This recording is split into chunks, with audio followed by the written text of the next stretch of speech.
Hello दोस्तों, मैं साक्षी आप सभी का स्वागत करती हूँ मेरे channel infinite love and zoom में, जहाँ मैं आपके साथ फॉर 1000 ईयर्स अगो का 9th पार्ट शेयर करने वाली हूँ। पहले तो मैं फिर से माफ़ी चाहूँगी, मैं फिर लेट हो गई और गाइस कुछ काम था और उसके कारण मैं आ नहीं पाई।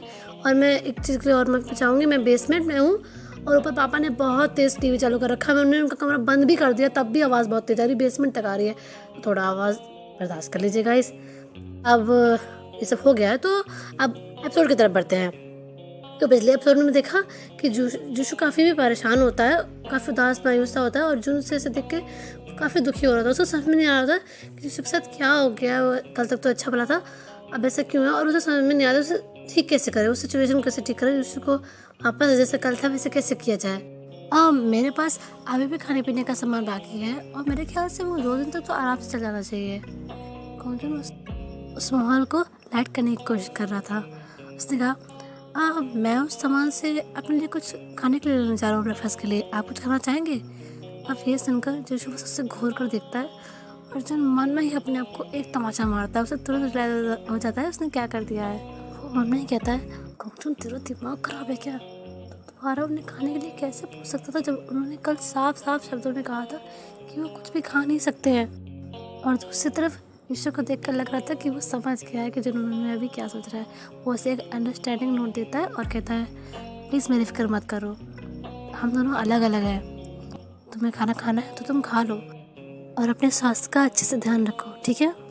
ये कहकर जीशु गंगजन के बगल से जाने लगा चेम्बर की ओर, पर गंगजन ने उसकी स्लिप्स पकड़ ली और कहा, शुशु प्लीज़, क्या हम साथ खाना खा सकते हैं? मुझे पता है आपने कहा कि आप खाना नहीं खा सकते जो मैं खाता हूँ, पर क्या हम साथ बैठ सकते हैं? आप पानी पी लीजिएगा। आप चले गए तो मुझे अकेले खाना खाना पड़ेगा, और अगर आप मेरे साथ रहे, आप यहाँ मेरे साथ बैठे, तो हम अपनी घर की कन्वर्सेशन कंटिन्यू कर सकते हैं जो हम कल रात को कह रहे थे। ये कहकर वो एक प्लेफुल सी स्माइल करता है। साउशो के चेहरे को लुक को डिस्क्राइब करना भी बहुत मुश्किल था और उसके मन में कुछ भी चल रहा हो, उसने अंततः जिनके प्रपोजल को एक्सेप्ट कर लिया।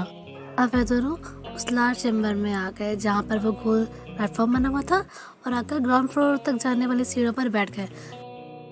जहाँ जुन 2 प्रोटीन बार और सेब खा रहा था, वहाँ जीशु ने बस एक ठंडे पानी का कप पकड़ा हुआ था। जुन ने अपने आईब्रोज उठाते हुए कहा, जीशु आप श्योर है ना, क्या आप इस पानी से अपना पेट भर सकते हो? क्या आप गर्म चाय भी नहीं पी सकते?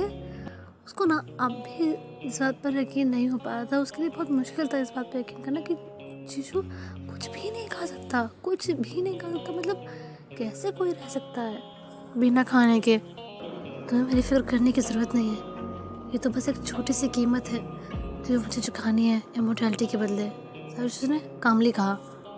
आपने अमर होना चुना ही क्यों? जुन ने पूछा। उसने कुछ समय बाद रुककर जो कप में पानी था उसमें अपना रिफ्लेक्शन देते हुए कहा, मैं भी इतनी उम्र जीना नहीं चाहता था, नहीं जीना चाहता था अनंत काल तक। ये इमोर्टैलिटी मुझे दी गई है। आप किसके द्वारा दी गई है? जुन ने पूछा। तुम गेस करो। ये कहते हुए उसको खूबसूरत चेहरे पर एक हल्की सी स्माइल आ गई थी, जिसे देखकर कौन एकदम मंत्रमुग्ध हो गया था। वो बस जीशु को देखे जा रहा था। पर इन सब बातों से क्या फ़र्क पड़ता है? वो इंसान तो अभी यहाँ है नहीं, और ना ही इन सब चीज़ों के बारे में बात करने से कुछ बदलने वाला है। जिसने आपको ये इमॉर्टैलिटी दी है, ये वही था ना जो आपके साथ रहता था। कैसा इंसान था, मतलब आपको इतना बड़ा जीवन, इतना लंबा जीवन दे दिया, लेकिन आपके साथ नहीं रहा। कितना निर्दयी है। इसे गुस्सा आने लगा था जुन को। वो स्माइल अब भी साजिशों के चेहरे पर थी। उसने एक गहरी सांस ली और बहुत ही धीमी आवाज़ में कहा, हाँ हाँ, तो अवश्य वो निर्दयी था। शोशु, आप थोड़े थोड़े समय के लिए इस पहाड़ को छोड़कर नॉर्मल वर्ल्ड में क्यों नहीं जाते? एटलीस्ट हर दिन इस बर्फीले पहाड़ में कैद रहने से तो बेहतर ही है। इस दुनिया में और कहाँ जाऊँगा? जिन्हें मैं जानता था वो अब रहे नहीं, जिन्हें मैं जानूँगा वो अपनी लाइफ में मूव ऑन कर लेंगे और मैं उसी जगह रह जाऊँगा।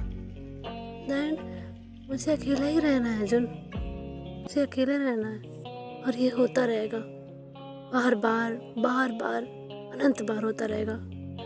जुन, कोई इंसान कितना भी स्ट्रॉन्ग क्यों ना हो, लेकिन एक इंसान कितनी ही बार अपना दिल टूटना बर्दाश्त कर पाएगा? दूसरों से सहानुभूति रखना एक अलग बात होती है, लेकिन कभी किसी के लिए चाह कर भी कुछ ना कर पाना बहुत फ्रस्ट्रेटिंग होता है। कहूँ इस समय अपने आप को बहुत हेल्पलेस फील कर रहा था, क्योंकि कोई चाह कर भी दूसरे के लिए कुछ नहीं कर सकता था। उसने आज जितना लाचार उसको महसूस किया था, उसने कभी नहीं फील किया था ऐसा। जो ना उदास हो गया था, यीशु से देखता कहता है, वैसे अब मेरे बारे में बहुत सारी बातें हो गई हैं, हम कल ही मिले हैं, तुम्हें मेरे पर्सनल इश्यूज़ के कारण खुद को इतना परेशान करने की ज़रूरत नहीं है। उसने फिर उस कोल्ड वाटर का एक सिप लिया और कहा, तुम्हें अभी फ़िलहाल खुद की चिंता करनी चाहिए, मेरी नहीं। What about me? कोंगजी ने पूछा। वो कंफ्यूज था कि कन्वर्सेशन अचानक से उस पर डायरेक्ट कैसे हो गई। हम दोनों ही नहीं जानते हैं कि ये बर्फीला तूफान कब ख़त्म होगा। हो सकता है कि तुम अपने साथ अच्छा खासा खाना लेकर आए हो, पर वो इन्फिनिटी तो नहीं होगा ना। कितना ही ले आए होगे अपने साथ? यीशु ने पूछा। यहाँ सिवाय आइस और स्नो के कुछ नहीं है, मैं तुम्हारे लिए खाने का प्रबंध नहीं कर पाऊँगा। ओह इट्स ओके, उसने अपना हाथ वेव करते हुए कहा। मैंने अभी जब चेक किया था तो मुझे पता लगा कि ये खाना 3 दिन तो चल जाएगा आराम से। जब मैं 2 दिन कहा था, अभी 3 दिन तो आराम से चल जाएगा। लेकिन अगर मैं अपना खाना थोड़ा कम करूँ, मतलब जितना मैं खा रहा हूँ उसे थोड़ा कम खाऊँ, थोड़ा भी कम खाऊँ, तो फिर 4 दिन तो आराम से चल जाएगा। अब तुम कह रहे हो तो मैं मान लेता हूँ, यीशु ने कहा, पर प्लीज़ बीमार मत पड़ जाना। ये जगह बीमार लोगों के लिए बिल्कुल भी सूटेबल नहीं है। घंटों बीत गए उस अस्पताल में जो पूरी दुनिया से छुपी हुई थी। बाहर बर्फीला तूफान भी थम ही नहीं रहा था, पर अंदर वो दोनों स्ट्रेंजर बिल्कुल अब पीस में रह रहे थे। जिन्होंने कभी सोचा नहीं था कि लाइफ इतनी रिलैक्सिंग अब काम भी हो सकती है। सुबह जब वो उठता तो यीशु की तलवारबाजी देखता, जिसका स्वर प्ले था वो देखता था। आफ्टरनून में लंच करते करते उसके साथ बातें करता था। वो यीशु की काम में भी हेल्प कराता था, मतलब आज जो आरमरी में काम होते थे वैसे ज़्यादा कुछ होता नहीं था, बस वहाँ की साफ़ सफाई करनी होती थी और जो कपड़े होते थे वो धुलने होते थे, वो सब में भी यीशु की हेल्प कराता था। सरप्राइजिंगली उसे सब काम में बहुत मज़ा आता था, वो बहुत एंजॉय करता था यीशु की कंपनी।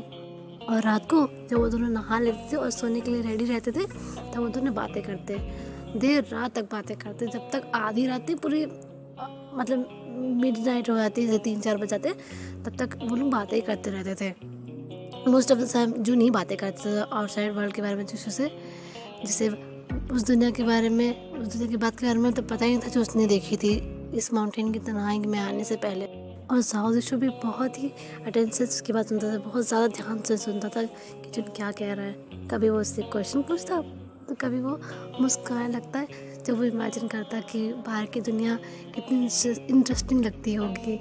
कोंगजी ने खुद को बहुत मुश्किल से रोक रखा था ये क्वेश्चन पूछने से कि क्या वो उसके साथ चलेगा जब तूफान थम जाएगा। वो जानता था अच्छे से कि वो एक क्वेश्चन पूछने के लायक नहीं है, क्योंकि मतलब उसे अधिकार नहीं है जिससे वो क्वेश्चन पूछने का, क्योंकि वो दोनों तो अभी दूसरे को ठीक से जानते भी नहीं है, जिससे क्यों ही उसे हाँ करेगा। लेकिन वो फिर भी पूछना चाहता था, क्योंकि अगर वो चला गया तो क्या जिसको खिला नहीं पड़ जाएगा। पता नहीं कितने साल, कितने दशक, कितनी सदियों बाद कोई यहाँ आएगा, वो भी यहाँ एक्सीडेंटली ही तो आया था। पता नहीं फिर कब कोई आए, इस आर्मरी को ढूंढे, जिसके के साथ रहे, उसे कंपनी दे। और चलो रेयर पॉसिबिलिटीज़ में किसने इस जगह को ढूंढ भी लिया, तो इस बात की क्या गारंटी है कि वो यीशु के लिए सही होंगे? इस बात की क्या गारंटी है कि वो लोग यीशु को हार्म नहीं करेंगे? क्या हो अगर इस जगह को ढूंढने वाला आर्कियोलॉजिस्ट का ग्रुप हो जो इस जगह को लूटना चाहे हिस्टोरिकल आर्टिफैक्ट्स के लिए? अब जिनकी मन में एक स्टूपिड सा आइडिया आया, उसने मन में कहा, अगर यीशु जी यहाँ से नहीं जा सकते तो कैसे हो अगर मैं यहाँ रुक जाऊँ? और उसकी सोच समझने तुरंत उसके इस स्टूपिड आइडिया को डंप कर दिया। अगर वो यहाँ रुक भी जाता है तो कब तक जिलेगा? 70 साल, 80 साल? और अगर उसको एक अच्छी उम्र मिली हुई होगी, मतलब एक अच्छी उम्र से वो ब्लेस्ड होगा, तो 100 साल जिलेगा। इन द एंड यीशु को अकेला रहने के लिए ही छोड़ देगा, मर जाएगा, यीशु फिर अकेला हो जाएगा। क्या ही डिफरेंस हो जाएगा इसमें?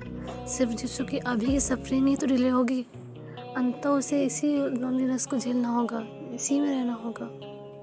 एंड फिलहाल के लिए गाइस इतना ही। मैं मिलती हूँ आपको नेक्स्ट चैप्टर में। तब तक के लिए अगर वीडियो पसंद आए तो लाइक कर दीजिएगा, चैनल पर नए तो सब्सक्राइब कर दीजिएगा, वीडियो में कमेंट कर दीजिएगा, एंड कुछ भी कमेंट कर दीजिएगा, मतलब जैसा भी लगे आपको।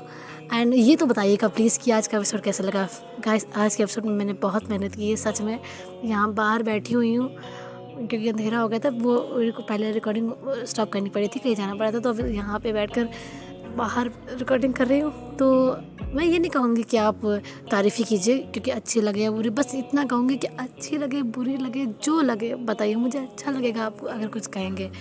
एंड अगर नहीं भी कहना है तो प्लीज़ कमेंट में जय वंशु लिख दीजिएगा, ठीक है। और मैं मिलती हूँ आपको नेक्स्ट चैप्टर में, तब तक के लिए बाय बाय, जय वंशु।